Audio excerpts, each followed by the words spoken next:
Without self-confidence, life is like a boat drifting in a wide river without direction or purpose. No matter how smart you are, if you let fear and shyness control your actions, you will never reach your true potential. Many people live their lives in silence, afraid to speak up, afraid to fail, and afraid to be seen by others. So, please stay with us until the end of this story, because it could be the turning point you have been waiting for.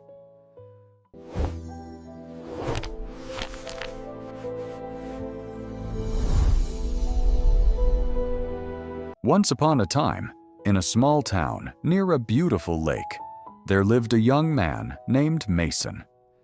Mason worked in a pottery shop with his father, Mr. Walker. They spent their days turning wet clay into beautiful bowls, plates, and jars. Mason was very talented. His hands were gentle, and he could make the most beautiful patterns on the clay. However, Mason was extremely shy. Whenever a customer walked into the shop, he would hide in the back or look down at the floor. He spoke so softly that people often had to ask him to repeat himself. His younger brother, Tyler, was the opposite. Tyler was loud, confident, and very good at selling things. Everyone in town loved Tyler, but they thought Mason was a bit strange or even foolish because he was so quiet. Mr. Walker was a hard-working man, but he was very stern. He often lost his patience with Mason. He would say, "Mason, you are a grown man. Why do you act like a scared rabbit? If you don't learn to speak up, you will never be able to run this shop." These words hurt Mason deeply. Every time his father scolded him, Mason's confidence shattered a little more. He felt like a failure who would never be as good as his brother. One day, a very important event happened. Mr. Walker had to travel to a nearby town to buy more clay. He left Mason in charge of the shop for the whole day. Tyler was also busy delivering jars to a neighbor far away. Before leaving, Mr. Walker pointed to a beautiful jar sitting on a high shelf. It was decorated with gold paint and was very expensive. "This is a special order for the mayor," his father said. "Do not let anything happen to it." Mason nodded, his heart already beating fast with nervousness. A few hours later, two men dressed in fancy clothes walked into the shop. They looked very serious and spoke with loud, commanding voices. One of them looked at Mason and said, "Your father sent us. There is a problem with the mayor's jar. He wants us to take it to him right now so he can check the gold paint." Mason felt a knot in his stomach.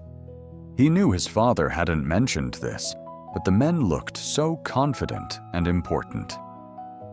Mason tried to say, I don't think," but his voice was just a whisper. The men didn't listen. They stepped behind the counter, grabbed the heavy gold jar, and walked out of the shop. Mason stood there, frozen with fear. He wanted to run after them and ask for a receipt or a sign, but he couldn't move. He was afraid of making a mistake, and he was afraid of being rude to important people. That evening, when Mr. Walker returned and saw the empty shelf, he turned red with anger. When Mason explained what happened, his father screamed, "You let total strangers walk away with our most valuable item? You are worthless, Mason. You are as weak as unbaked clay. Get out of my shop. Maybe if you have to sleep outside in the cold, you will finally grow some courage." Crushed by his father's words, Mason felt his world falling apart. He walked toward the lake as the sun went down. The air was getting cold, and the path felt very long.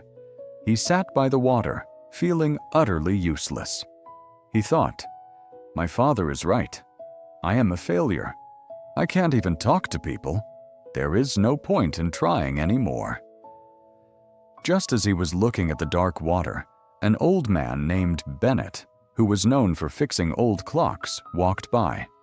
He saw Mason's sad face and sat down next to him. "The water is very cold tonight, son," Bennett said gently. Mason shouted in frustration, "It doesn't matter. I have ruined everything. I am too shy, too weak, and now my father hates me. I don't deserve to be here." Bennett looked at the lake for a moment and then said, "Life is a gift, Mason.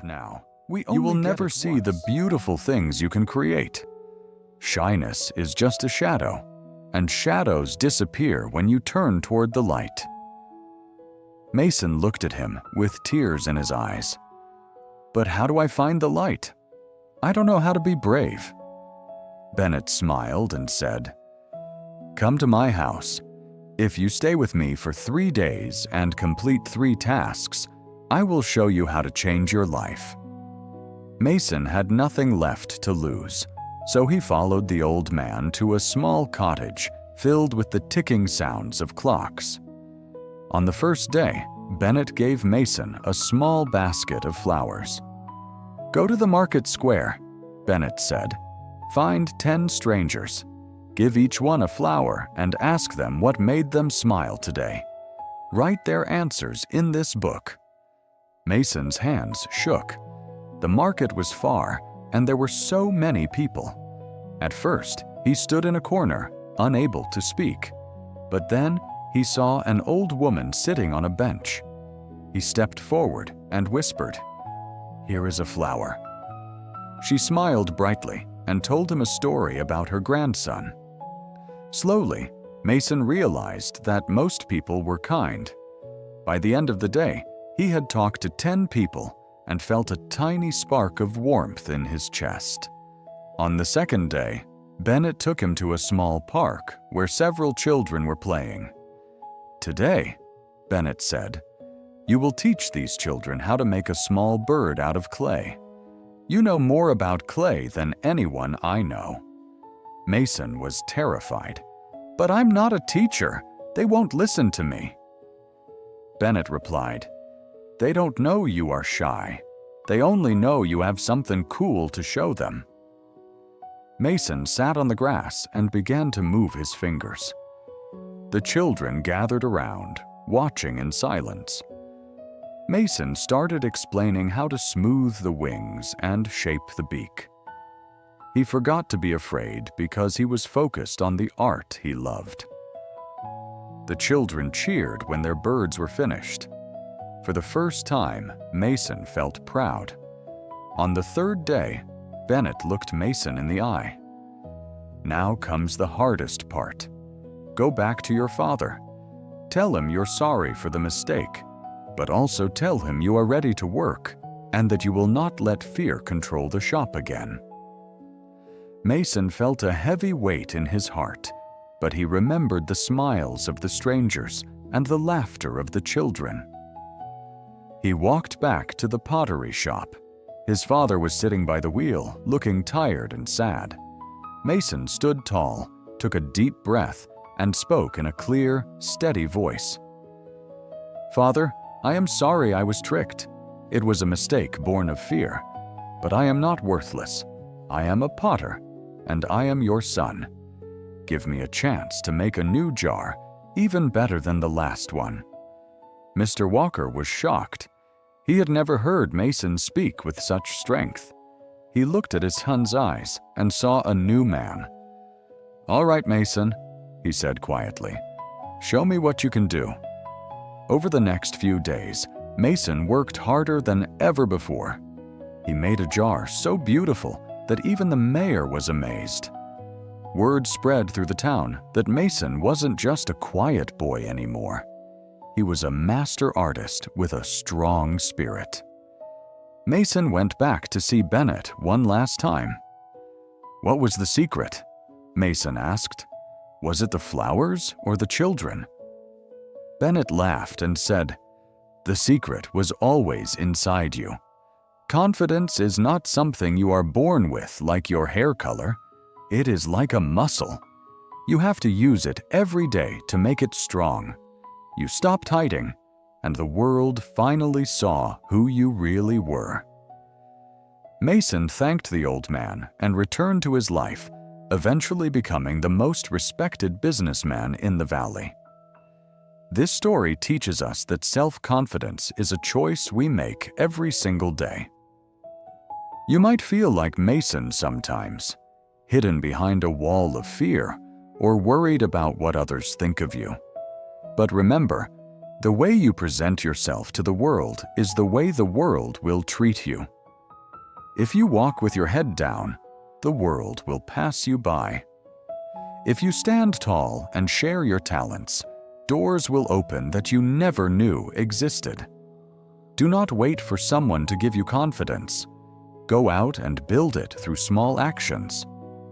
Talk to one new person, share one idea, or face one small fear today. Your life is too precious to be lived in silence.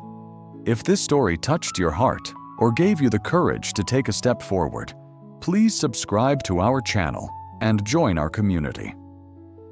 We share stories like this every day to help you stay motivated and keep moving toward your best self. Until next time, stay patient, stay grateful, and believe in the power within you.